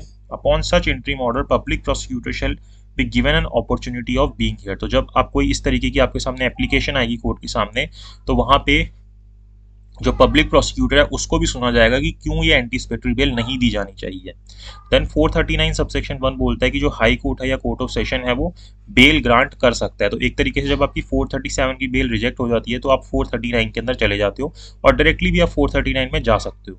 ठीक है कि भाई आपको लोअर कोर्ट से बेल नहीं मिली, आप अपर कोर्ट में चले गए, आप चाहते हो डायरेक्टली मैं अपर कोर्ट में जाना चाहता हूँ हाई कोर्ट या कोर्ट ऑफ सेशन में, तो आप यहाँ पे भी जा सकते हो 439 सबसेक्शन 1 को फॉलो करते हुए बेल लेने के लिए। Under section 439 subsection 2 of CRPC, jurisdiction to cancel a bail rests with the court of session and high court। सीधी सी बात है, high court or court of session under section 439 of CRPC can set aside or modify the condition imposed by magistrate when granting bail. तो मान लो आप lower court में आपने bell ली और उसके बाद आपने दोबारा से जो है हाई कोर्ट के अंदर या सेशन कोर्ट के अंदर एप्लीकेशन लगाई थी, तो वहाँ पे जो भी उन्होंने कंडीशंस लगाई थी ना बेल को ग्रांट करते हुए लोअर कोर्ट ने, उनको भी आप क्या करवा सकते हो, अमेंड करवा सकते हो, मॉडिफाई करवा सकते हो या सेट असाइड करवा सकते हो कि जो कंडीशन इम्पोज कराई गई थी इनको चेंज किया जाए। Then Ram Babu Tiwari versus State of MP, it was held that if bail has been granted by court upon some illogical, irrelevant, irregular and absurd conditions, then bail may be cancelled on that ground। तो अगर इस basis पे bell मिली थी तो वहां पे bell जो है वो आपकी कैंसिल हो सकती है। In Rajesh Ranjan versus Pappu Yadav versus Kalyan Chandar Sarkar, it was held that accused has right to file bail application in successive manner. But once a bail application has been rejected, then next bail application should be based upon new and different facts। यानी कि आपकी bell अगर एक बार reject हो गई तो आप बार बार bell लगा सकते हो, लेकिन अब जब आप सेकंड टाइम बेल लगाते हो ना तो उसके अंदर कोई नए फैक्ट्स होना चाहिए। ये नहीं कि आप सेम ही चीज़ के ऊपर बार बार बेल लगाते रहोगे, ये चीज़ करने के लिए अलाउड नहीं किया गया। लेकिन अगर आपने एक बार बेल लगाई है आप दोबारा लगा सकते हो, लेकिन जब दोबारा लगाओगे आपको कोर्ट को ये शो करना पड़ेगा कि कोई नए और अलग फैक्ट्स उनके पास आए हैं तभी हमने एप्लीकेशन लगाई है। तो आपको बार बार एप्लीकेशन लगाने से कोई मनाही नहीं है, लेकिन वहां पे आपके पास नेक्स्ट एप्लीकेशन के अंदर नए फैक्ट्स होने चाहिए और अलग फैक्ट्स होने चाहिए। कौन से केस में बोला, Rajesh Ranjan alias Pappu Yadav versus Kalyan Chandra Sarkar. Then rejection of bail is a pre bail stage whereas cancellation of bail is a post bail stage. कि अगर आपने एप्लीकेशन लगाई और आपकी बेल जो है रिजेक्ट हो जाती है तो ये क्या कहलाएगी, प्री बेल स्टेज कहलाएगी। लेकिन आपको एक बारी बेल मिल गई और उसको कैंसिल किया जाता है तो वो क्या है, पोस्ट बेल स्टेज है। If unnecessary amount is imposed in the bail bond, then it can be removed or modified under section 440 by High Court और Court of Session। कि जब आपको बेल दी गई और आपसे बेल बॉन्ड साइन करवाया गया जो भी हमने ऊपर पढ़ा था और उसके अंदर बहुत ज्यादा अननेसेसरी अमाउंट इम्पोज कर दिया बेल बॉन्ड के अंदर, ठीक है, तो वहां पे जो हाई कोर्ट या कोर्ट ऑफ सेशन है वो मॉडिफाई या रिमूव कर सकता है। आपने सीधा लगा दिया उस पर 50 लाख का बॉन्ड भर दो, क्या अननेसेसरी लगा रहे हो आप? अगर हाई कोर्ट को या कोर्ट ऑफ सेशन को लग रहा है तो उसको मॉडिफाई कर सकती है कि नहीं सिर्फ 1 लाख का कर दो या ये लगना ही नहीं चाहिए, तो वो पावर दे रखी है। Then section 441 says that before any person is released on bail, a bond for such sum as the police officer or court think fix sufficient shall be executed by such person and surety। तो जब उस व्यक्ति को release किया जाएगा bell के ऊपर, उससे पहले क्या करवाया जाएगा, उससे बॉन्ड लिया जा सकता है पुलिस ऑफिसर या कोर्ट को जो भी अमाउंट ठीक लगता है उतने तक का, श्योरिटीज के साथ साथ। Such surety under section 441 shall continue to attend until otherwise directed by the police officer or court। तो ये जो श्योरिटी है उसको अभी अटेंड करना पड़ेगा, जो कोर्ट है उसको अटेंड करना पड़ा करेगा, या तो कोर्ट या जो पुलिस है वो मना कर देगी आपको अटेंड करने की जरूरत नहीं है। Section 441 says that surety must give a declaration as to the number of person to whom he has stood surety। तो उसको बताना है, जैसे 3 एक्यूज हैं कि मैं सिर्फ इसके लिए जो है इन दोनों के लिए मैं श्योरिटी बना हूं या सिर्फ इसके लिए बना हूं, किसके लिए बना हूं, कितने नंबर ऑफ एक्यूज के लिए बना हूं, वो सब उसको बताना होगा। देन सेक्शन 442 क्या बोलता है, as pins as the bond has been executed the person for whose appearance it has been executed shall be release. तो जिसके लिए भी वो बॉन्ड फाइल किया गया है, मतलब साइन किया गया है, उस पर्सन को फिर रिलीज कर दिया जाएगा उसकी गारंटी पे कि ये जो है इसको यहाँ पे अपीयर करवाया करेगा श्योरिटी की गारंटी पे। Section 443 provide that if insufficient sureties have been accepted, the court may issue a warrant of arrest directing that person release in bail is brought before it and may order him to find sufficient sureties. तो अगर ऐसा लगता है कि insufficient sureties की गई हैं, ठीक है, कोर्ट को ऐसा फाउंड होता है, तो वहां पे फिर कोर्ट क्या कर सकता है कि वो दोबारा से वारंट इशू कर सकता है उसको अरेस्ट करने के, और उसको बोलेगा कि आप सफिशिएंट श्योरिटीज जो है वो लेके आओ, फिर आपको दोबारा से बेल पे हम छोड़ेंगे। देन सेक्शन 444 क्या प्रोवाइड करता है, that any surety may at any time apply to magistrate to discharge the bond. तो कोई भी श्योरिटी जो है वो बाद में भी अप्लाई कर सकते हैं कि अब मुझे इसका श्योरिटी नहीं बनी रहना, मुझे नहीं लगता कि ये मेरी बात मानेगा और कोर्ट में आएगा, तो अब मैं इसका और श्योरिटी नहीं रहना चाहता। लेकिन जब वो एप्लीकेशन लगाएगा कोर्ट के सामने, तो magistrate shall issue a warrant of arrest directing that person so release be brought before him. तो वहां पे फिर वो वारंट इशू कर देगा, कौन, कोर्ट, कि अब ये जो व्यक्ति इसकी श्योरिटी जो है वो मना कर रही है कि मैं इसकी और श्योरिटी नहीं रहना चाहती, तो इसको तो अरेस्ट करके कोर्ट के सामने लेके आया जाए।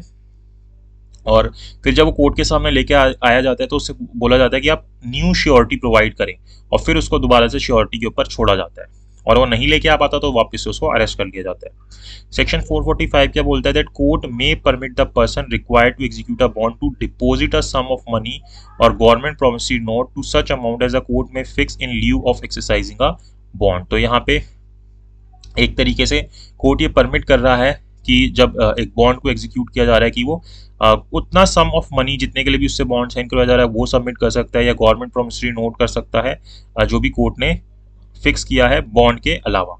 सेक्शन 446 का बोलता है prescribe the procedure when the bond has been forfeited, कि जब बॉन्ड को फॉरफिट कर लिया जाएगा तो क्या प्रोसीजर फॉलो किया जाएगा, वो हमें 446 के अंदर दे रखा है। तो as per section 446 when bond has been forfeited, जब आपका बॉन्ड जो है फॉरफिट जब्त कर लिया जाएगा, the court shell record the grounds of such proof of forfeiture. तो उस फॉरफिचर के जो ग्राउंड्स हैं कि क्यों किया गया है उनको रिकॉर्ड करेगा, and may call upon any person bound by such bond to pay the penalty thereof or to show cause why it should not be paid. और जो भी व्यक्ति उसके पेनल्टी देने के लिए लाइबल होगा उस बॉन्ड की, जिसने भी साइन करवाए होंगे, तो उसको कोर्ट जो है बुला सकता है कि क्यों, उससे पूछ सकता है कि क्यों उसको ये पेनल्टी नहीं देनी चाहिए, या उसको बोल सकता है कि आप ये पेनल्टी पे करो।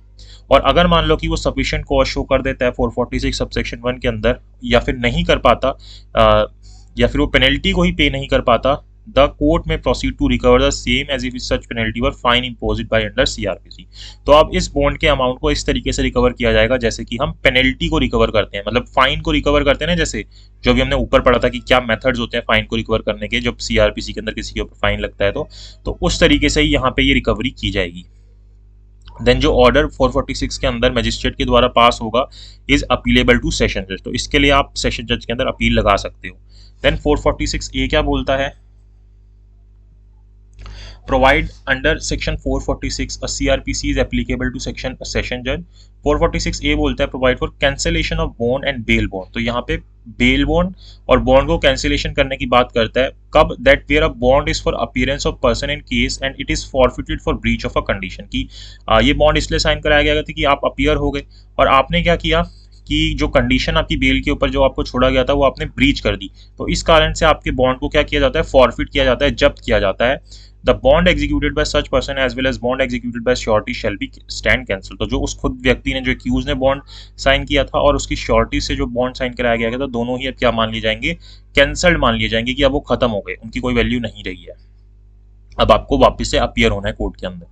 देन सेक्शन 447 बोलता है that when the surety becomes insolvent, कि अब जो श्योरिटी है या तो वो इंसॉल्वेंट हो जाता है या वो मर जाता है, या फिर when he bond is forfeited under section 446, या फिर उसके बॉन्ड को फॉरफिट कर लिया जाता है, तो जो कोर्ट है या मजिस्ट्रेट है फर्स्ट क्लास, वो क्या कर सकता है, ऑर्डर कर सकता है the person from whom such surety was demanded to furnish fresh security, कि अब आप फ्रेश सिक्योरिटी लेके आओ, आपकी जो पुरानी सिक्योरिटी है वो खत्म हो गई है, तो फॉरफिट हो गई, इंसॉल्वेंट हो गई या मर गई, तो आप फ्रेश सिक्योरिटी फाइल करो।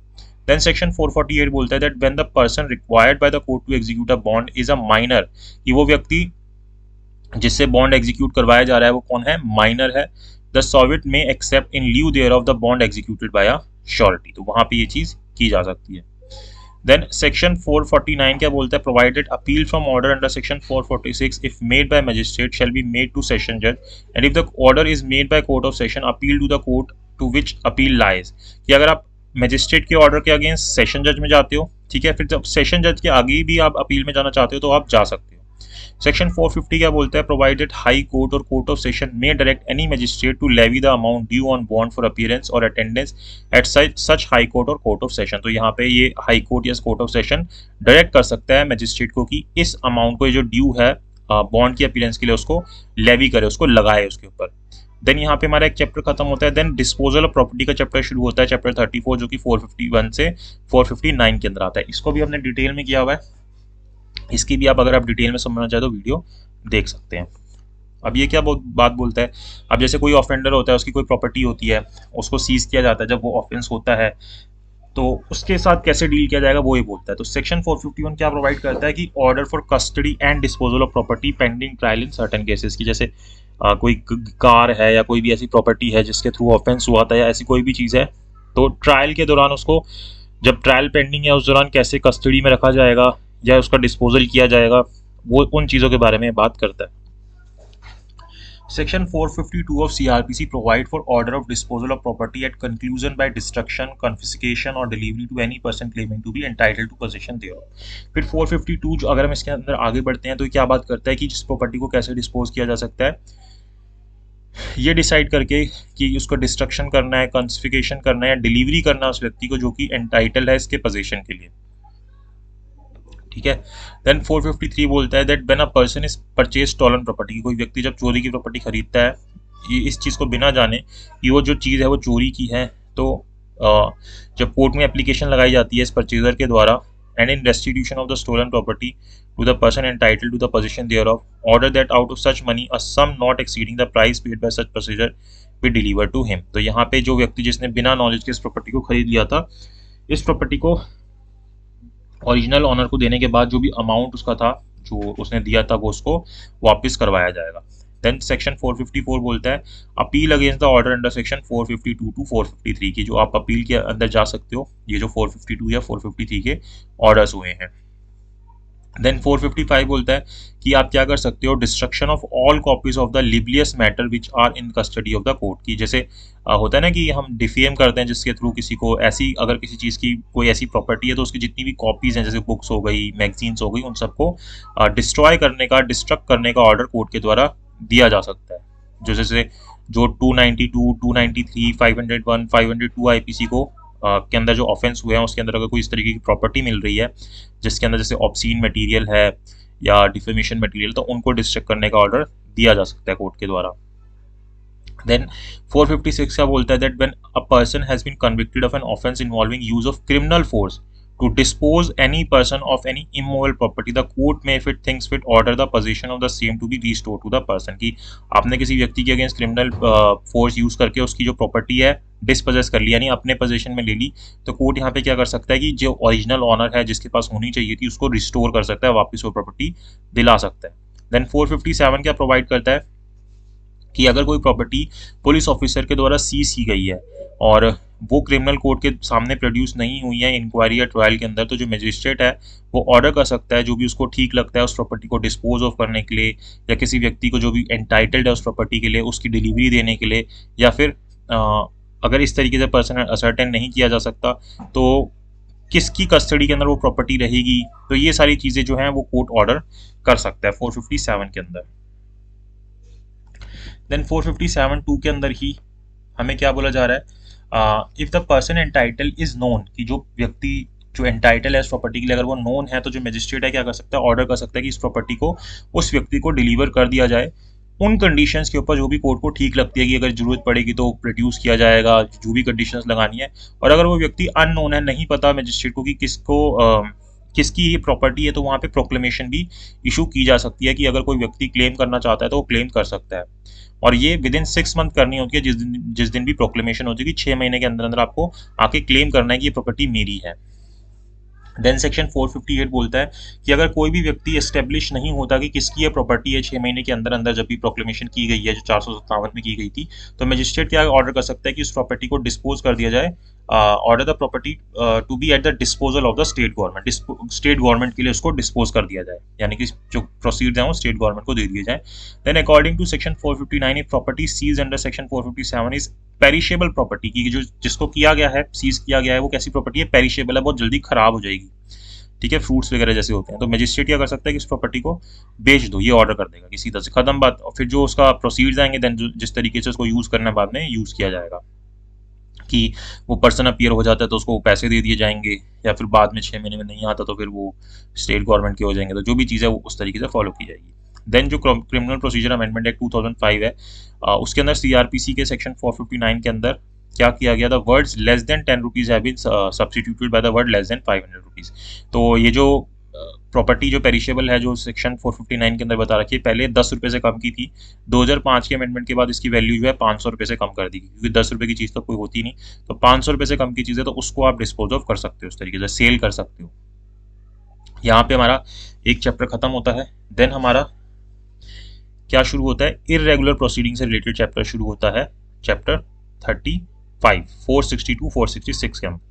तो ये बोलता है कि जो सीआरपीसी के अंदर जो इरेगुलरिटीज हो रही हैं, कौन सी इरेगुलरिटीज जो कि प्रोसीडिंग को विशिएट नहीं करेगी, तो वो कौन कौन सी है, वो सेक्शन 460 के अंदर बता रखी है कि आपने इस प्रोसीजर को सही फॉलो नहीं किया तो क्या इसके कारण जो प्रोसीडिंग है वो विशिएट होगी या नहीं होगी, तो 460 उसके बारे में बात करता है। देन जोन सी इरेगुलरिटीज विशिएट कर देंगी ट्रायल को, वो 461 के अंदर दे रखी है। When an irregularities cause in attachment and selling of property under section 83 by magistrate, it would make a proceeding void। तो अगर आप 83 की प्रोसीडिंग को सही नहीं करते, जो अटैचमेंट एंड सेलिंग करनी है प्रॉपर्टी की, वो प्रोसीडिंग क्या हो जाएगी, वॉइड हो जाएगी। जो 83 के अंदर प्रोक्लेमेशन नहीं करते, भगोड़ा घोषित करते हैं, फिर उसकी प्रॉपर्टी अटैच करते हैं, तो उसके लिए बोल रहे हैं। देन 462 क्या प्रोवाइड करता है, दैट नो फाइंडिंग सेंटेंस और order will be set aside merely, कि आप किसी भी फाइंडिंग को, सेंटेंस को या ऑर्डर को सेट असाइड नहीं करोगे, सिर्फ किस लिए, because proceeding were in wrong place accept in case in which it occasion a failure of justice, कि अगर आपने जो प्रोसीडिंग है वो गलत जगह पे चला दी, इस कोर्ट में चलनी थी दूसरे कोर्ट में चला दी, अनटिल एंड अनलेस उसके कारण अगर जस्टिस का फेलियर हो रहा है तो आप उसको वॉइड कह सकते हो, सेट असाइड कर सकते हो, अदरवाइज उस फाइंडिंग्स को, सेंटेंस या ऑर्डर को सेट असाइड नहीं किया जाएगा। देन 463 क्या बोलता है, if provisions of section 164 और 281 of CrPC have not been complied with, कि आप 164 और 281 को कंप्लाई नहीं कर रहे मजिस्ट्रेट के द्वारा जब स्टेटमेंट रिकॉर्ड की जा रही है, it may notwithstanding anything contain in section 91 of Indian evidence act take evidence in regard to such non compliance. तो ये आपका पॉइंट जो है वो इंपॉर्टेंट है। Then Section 464 of CRPC provide that no finding of court shall be deemed to be invalid merely, कि आप कोई भी जो फाइंडिंग है कोर्ट की उसको इनवैलिड डिक्लेयर नहीं करोगे, सिर्फ क्यों, क्योंकि the ground that no charges were framed on or on the ground that of any error, omission or irregularity in charge unless such error or omission was material error, क्योंकि आपने charges frame करते हुए कोई error कर दिया था या कोई ओमिशन कर दिया था, इसलिए आप कह रहे हो कि जो फाइंडिंग है कोर्ट की वो गलत है, इनवैलिड है, तो ऐसा नहीं होगा। हाँ, अगर उसके आपकी ओमिशन या एरर के कारण कोई मटेरियल एरर है जिसके कारण इनजस्टिस हो रहा है तो फिर आप बोल सकते हो, अदरवाइज नहीं बोला जाएगा। तो ये चीज़ें हम 223 222 वहाँ पे भी पढ़ते हैं, उसी चीज़ के लिए कह रहा है, यहाँ पे कंफर्म कर रहा है उस चीज़ को। देन सेक्शन 465 ऑफ सीआरपीसी बोलता है, जो 215 में भी पढ़ते हैं हम, 215 216 की, अगर आपसे कोई आपको अल्ट्रेशन करना है या कोई आपको एड ऑन करना है तो वो चीज़ें इसकी यहाँ यहीं पे साथ में पढ़ते हैं, 215 और 464 को। ठीक है, तो मैंने उसके ऊपर भी वीडियो बना रखी है जिसके अंदर 215 प्लस 464 एक साथ पढ़ा हुआ है हमने कंपेयर करके, तो उसको आप देख सकते हो। Then 465 of CrPC provide that no finding, sentence और order pass by the court of competent jurisdiction shall be reversed or altered by a court of appeal, confirmation or revision on account of any error, omission or irregularity in the complaint, summons, warrant, proclamation, order, judgment or other proceeding unless failure of justice has occasion thereby। तो appellate court सिर्फ इसलिए ही किसी भी judgement को lower court के reverse या alter नहीं करेगा अपील के अंदर या रिवीजन के अंदर, क्योंकि कोई एरर, ओमिशन या इरेगुलरिटी थी किस चीज़ के अंदर, इन सब चीज़ों के अंदर, और अगर कोई ये चीज़ थी उसके कारण कोई फेलियर ऑफ जस्टिस नहीं हो रही थी तो फिर वहाँ पे रिवर्स या अल्टर नहीं किया जाएगा, उस ऑर्डर को, जजमेंट को, जो भी चीज़ें हैं उनको रिवर्स नहीं किया जाएगा। ठीक है, if magistrate who is not empowered by law to try an offence summarily does so then the proceeding are vitiated. तो अगर कोई ऐसे मैजिस्ट्रेट जिसको पावर नहीं है कि वो किसी ऑफेंस को समरीली ट्राई कर सकता है और वो कर देता है तो फिर वो प्रोसीडिंग जो है वो विशिएट हो जाएगी। इफ प्रिजाइडिंग जज fail to sign and date the judgment, की जो पिछला जज था अगर वो साइन और डेट डालना भूल गया जजमेंट के ऊपर, it amounts to procedure irregularity curable under section 465। तो ये क्योरेबल इरेगुलरिटी है कि ठीक है नेक्स्ट जज आके उसको साइन और डेट डाल देगा, उससे कोई ज्यादा फर्क नहीं पड़ता। आप इसके कारण ये नहीं बोलोगे कि इसको सजा ही नहीं होनी चाहिए या जो जजमेंट हुआ है यही गलत है, ऐसा कुछ नहीं होगा। Then a metropolitan magistrate may release an accused on bail in non bailable offences except, कि जो एक एमएम है वो किसी एक्यूज को बेल के ऊपर रिलीज कर सकता है नॉन बेलेबल ऑफेंसेस के अंदर, सिर्फ किस चीज को छोड़ के, when there are reasonable ground for believing that he has been guilty of an offence. जब उसको लगता है कि यार ये तो जो है व्यक्ति जो है गिल्टी है ऑफेंस के अंदर, इसको बेल के ऊपर रिलीज नहीं करना चाहिए। और कौन से ऑफेंसेस का गिल्टी है पर्टिकुलरली, जो कि जिसके अंदर डेथ पेनल्टी है या लाइफ इंप्रिजमेंट है, और वहां पे रीजंस ऑफ ग्राउंड है बिलीव करने की कि वो जो है गिल्टी है ही है इस कॉग्निजेबल ऑफेंस का, and has been guilty of cognizable offence and he has been previously convicted of an offence punishable with imprisonment of 7 years, या फिर उसके ऊपर कोई ऐसी सजा है जो मतलब पहली कोई ऐसी सजा चल रही है जिसके अंदर उसको 7 साल की पनिशमेंट हुई थी, और he has been previously convicted in 2 or more occasions of cognizable offense punishable with imprisonment of 3 years, या फिर इससे पहले वो 2 से ज्यादा बारी जो है कन्विक्ट हो चुका है, 2 या 2 से ज्यादा बारी किसी कॉग्निजेबल ऑफेंस के अंदर जिसके अंदर 3 साल तक की पनिशमेंट थी, तो वहां पे जो है मेट्रोपॉलिटन मजिस्ट्रेट जो है उस व्यक्ति को बेल के ऊपर रिलीज नहीं करेगा। साफ साफ मना कर दिया गया इस चीज के लिए। Then in case the state wants to apply for cancellation of bail of an accused, की अगर कोई स्टेट चाहती है कि किसी एक्यूज की बेल को कैंसिल किया जाए, as per the decision of Supreme Court in case of State Delhi Administration versus Sanjay Gandhi, the fact that accused has attempted to tamper or has tampered witnesses in the case against him may be appropriate ground for seeking cancellation of the bail, कि वो व्यक्ति जो है witnesses से या कोई भी evidences से टेम्पर कर रहा है, उसको छेड़छाड़ कर रहा है, अटेम्प्ट कर रहा है इस चीज की, तो ये एक वैलिड ग्राउंड है जिस बेसिस पे स्टेट गवर्नमेंट अप्लाई कर सकती है कोर्ट के अंदर कि इसकी जो बेल है वो कैंसिल की जाए, कि ये बाहर रहेगा तो एविडेंसेस को टेम्पर करेगा, विटनेसेस को टेम्पर करेगा। A court has no power to release a woman on bail if the offense is punishable with death or imprisonment for life। तो यहाँ पे कोर्ट के पास कोई पावर नहीं है कि वो उस व्यक्ति को बेल के ऊपर रिलीज करे कि अगर वो वुमेन भी है और उसके अंदर डेथ पनिशमेंट है या फिर imprisonment for life है। तो an accused shall not be released on bail by court if he had been convicted previously in 2 or more occasions of cognizable offense punishable with imprisonment of 3 years or more। ये चीज हम पढ़ चुके हैं। Necessity for identification by witnesses during investigation shall not be sufficient ground for rejection of bail, कि identification करना witnesses के द्वारा इन्वेस्टिगेशन के दौरान ये एक जरूरी चीज नहीं है कि सिर्फ इसी बेसिस पे कि आइडेंटिफाई नहीं किया गया इसलिए आप उसकी जो बेल है रिजेक्ट कर दो, ये कोई सफिशिएंट ग्राउंड नहीं बनता। Then section 466 provided no order of attachment to be unlawful merely because, कि आप जो अटैचमेंट का ऑर्डर है उसको अनलॉफुल नहीं बोलोगे सिर्फ क्योंकि डिफेक्ट और error in summons conviction writ of attachment और अदर प्रोसीडिंग रिलेटिंग देयर, क्योंकि आपने कोई समन्स के अंदर एरर कर दिया या कोई डिफेक्ट है कन्विक्शन के अंदर, तो सिर्फ इस बेसिस पे आप उस अटैचमेंट को अनलॉफुल नहीं बोलोगे। तो चैप्टर 35 पर्टिकुलरली जो इरेगुलरिटीज हैं उनके बारे में बात की उसने। देन यहाँ से हमारा चैप्टर 36 शुरू होता है 467 से सेक्शन 473 के बारे में बात करता है, जो कि लिमिटेशन के बारे में बात करते हैं कि आप किन ऑफेंस जो कॉग्निजेंस लेनी है सर्टेन ऑफेंसेस की, उनकी लिमिटेशन के बारे में बात करता है। तो as per section 467 period of limitation means period specified under section 468 of CrPC. तो ये जो पीरियड ऑफ लिमिटेशन वर्ड है ये इसका मतलब क्या है, जो मतलब हमें सेक्शन 468 ऑफ सीआरपीसी के अंदर दिया गया है। तो यहाँ पे बता रहा है कि पीरियड ऑफ लिमिटेशन क्या होगा।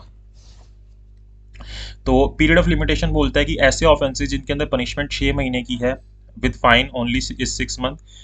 Period of limitation for offences punishable with fine is only 6 month, की जो पीरियड ऑफ लिमिटेशन है ऐसे ऑफेंसेस के लिए जिसके अंदर सिर्फ फाइन है वहां पे कितने टाइम की है, 6 महीने की है पीरियड ऑफ लिमिटेशन। फिर ऐसे ऑफेंसेस जिसके अंदर इम्प्रिजमेंट 1 साल तक की है उसके अंदर जो पीरियड ऑफ लिमिटेशन है 1 ईयर की है।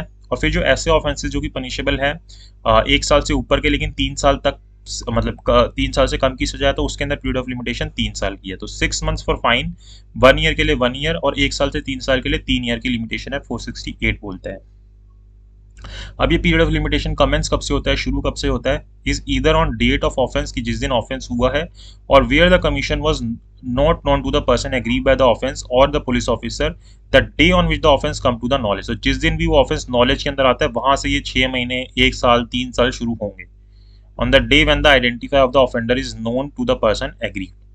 In computing the period of limitation, the time during which any person has been prosecuting with due diligence another prosecution shall be excluded. तो यहाँ पे इस टाइम को कंप्यूट करने के लिए, पीरियड ऑफ लिमिटेशन को कंप्यूट करने के लिए, तो जो टाइम है जिसके अंदर उसके ऊपर कोई प्रोसिक्यूशन चल रहा है ड्यू डिलिजेंस के अंदर, another prosecution shell be excluded, तो जो दूसरा प्रोसिक्यूशन उसको हम एक्सक्लूड कर देंगे.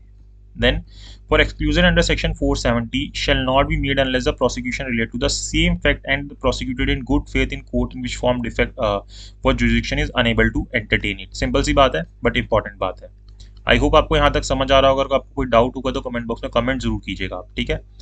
और वीडियो अच्छी लग रही है तो लाइक जरूर कीजिएगा, शेयर जरूर कीजिएगा और चैनल को सब्सक्राइब जरूर कीजिएगा.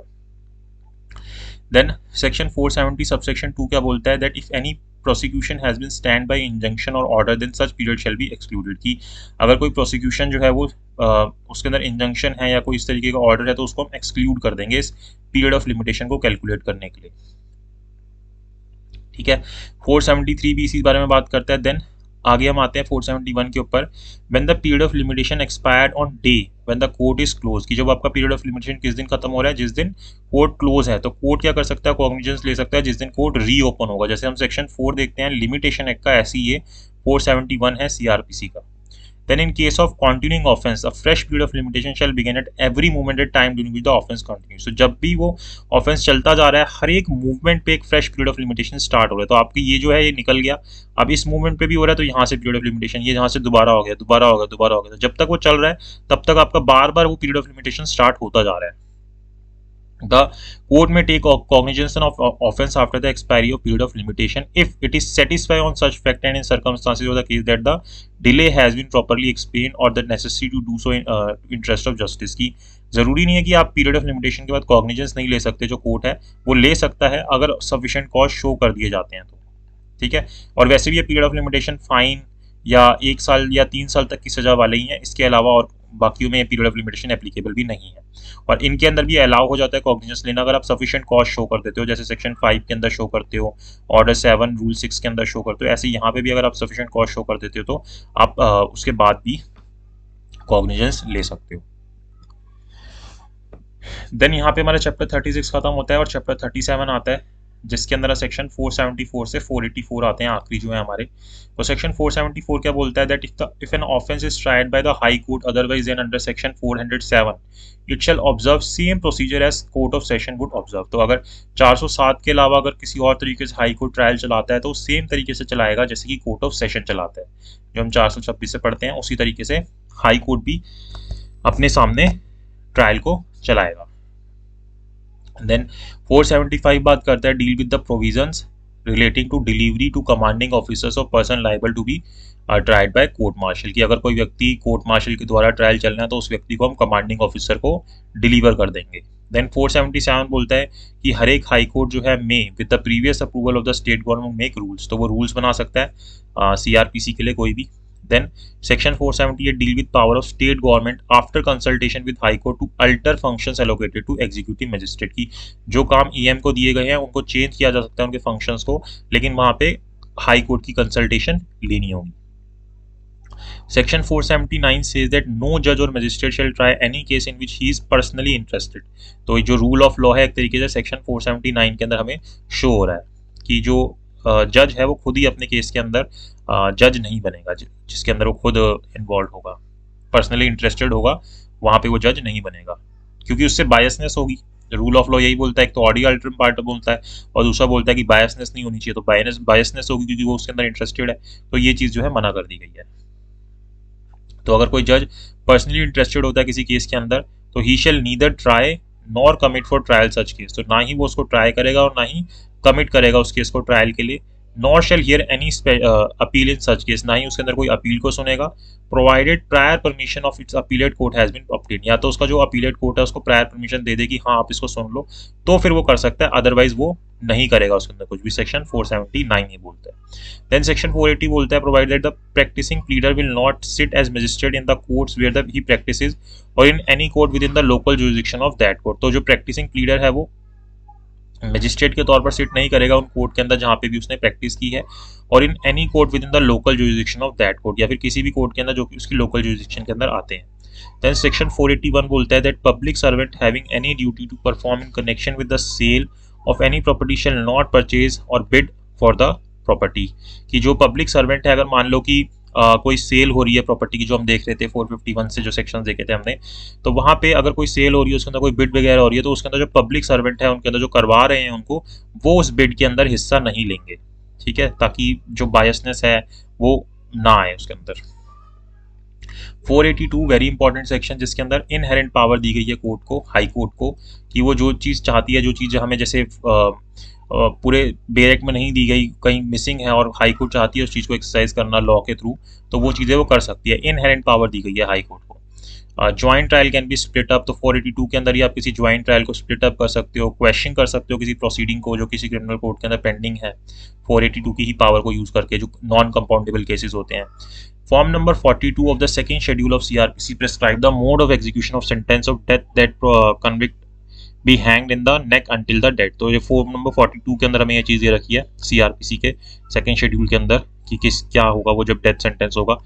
Then state of Haryana versus Bhajan Lal के केस के अंदर, it was directed the supreme court to high court to exercise jurisdiction under section 482 of CRPC। While exercising inherent power under section 482 CRPC, the High Court can't review its own judgment or order to give police custody from judicial custody or to convert itself into a court of appeal when legislature has not authorized it expressly or indirectly। तो 482 की power को use करते हुए court जो है review खुद के ही judgement को नहीं कर सकता, या फिर पुलिस कस्टडी को जो है कोई ऑफेंडर को नहीं दे सकता जुडिशियल कस्टडी में से निकाल के, या फिर अपने आप को अपीलेट कोर्ट के अंदर कन्वर्ट नहीं कर सकता अनटिल एंड अनलेस लेजिस्लेचर ने स्पेसिफिकली ये बात ना बोली हो किसी। तो ये चीज 482 में नहीं हो सकती, ये बातें जो है। देन सेक्शन 483 आता है CRPC का, जो क्या बोलता है कि there is duty upon every high court to exercise its superintendence over the court of judicial magistrate subordinate to it, की जितने भी GM के कोर्ट उसके सबऑर्डिनेट है उनको सबको सुपरवाइज करेगा, एक तरीके से सुप्रीटेंडेंस देगा। तो एक स्टेट के अंदर जितने भी आएंगे हाई कोर्ट के नीचे, उन सब के लिए हाई कोर्ट जो है सुपरविजन का काम करेगा। Then offences against other laws, जैसे कि IPC के अलावा जो हो गए, are punishable with imprisonment for 3 years and upwards but not more than 7 years, then it will be cognizable and non bailable offence. तो हमें याद रखना है कि जहाँ पे इम्प्रिजमेंट 3 साल से ऊपर है और उससे ऊपर है, या लेकिन 7 साल से ज़्यादा नहीं है, तो वो कॉग्निजेबल और नॉन बेलेबल ऑफेंसेज ही होंगे, IPC के अलावा बता रहे हैं। Classification of bailable and non bailable offences of CRPC is provided under first schedule of CRPC। ये इंपॉर्टेंट है प्री के लिए, ये पूछता है कि कौन सा शेड्यूल के अंदर आता है कि कौन से ऑफेंसेस बेलेबल होंगे, नॉन बेलेबल होंगे, तो ये हमें फर्स्ट शेड्यूल के अंदर दिया गया है। और फॉर्म नंबर 32 जो है सेकंड शेड्यूल का, वो हमें फॉर्मेट बताता है कि किस तरीके से चार्जेस फ्रेम होंगे, ठीक है, जो तीनों ही ट्रायल के अंदर, चाहे वारंट ट्रायल हो, चाहे सम्मन ट्रायल हो, सबके अंदर हम चार्जेस फ्रेम करते हैं। यहाँ पे फॉर्मली फ्रेम नहीं करते हैं, यहाँ फॉर्मली फ्रेम करते हैं। तो किस तरीके से होंगे, क्या फॉर्मेट होगा, वो हमें फॉर्म नंबर 32 के अंदर देता है। तो यहाँ पे हमारा CRPC खत्म होता है। मैंने बोला था कि नहीं हो पाएगा, लेकिन यह खत्म हो गया। जितने भी हमारे पॉइंट्स थे, अगर आप इसको चाहे तो इसको क्विक रिवीजन कर सकते हैं। हमने 3 से 4 वीडियोस के अंदर खत्म कर लिया, तो आप सभी को देख के जल्दी से एग्जाम टाइम पे रिवाइज कर सकते हैं, वैसे भी रिवाइज कर सकते हैं अगर आपको कोई एग्जाम हो। और अगर आपको वीडियो अच्छी लगी हो तो प्लीज़ इसको लाइक कीजिएगा, शेयर कीजिएगा, चैनल को सब्सक्राइब जरूर कीजिएगा। अगर आप कोचिंग लेना चाहते हैं जुडिशरी की, तो आप मुझे 7531000390 के ऊपर व्हाट्सएप कर सकते हैं। Thank you so much for watching this video.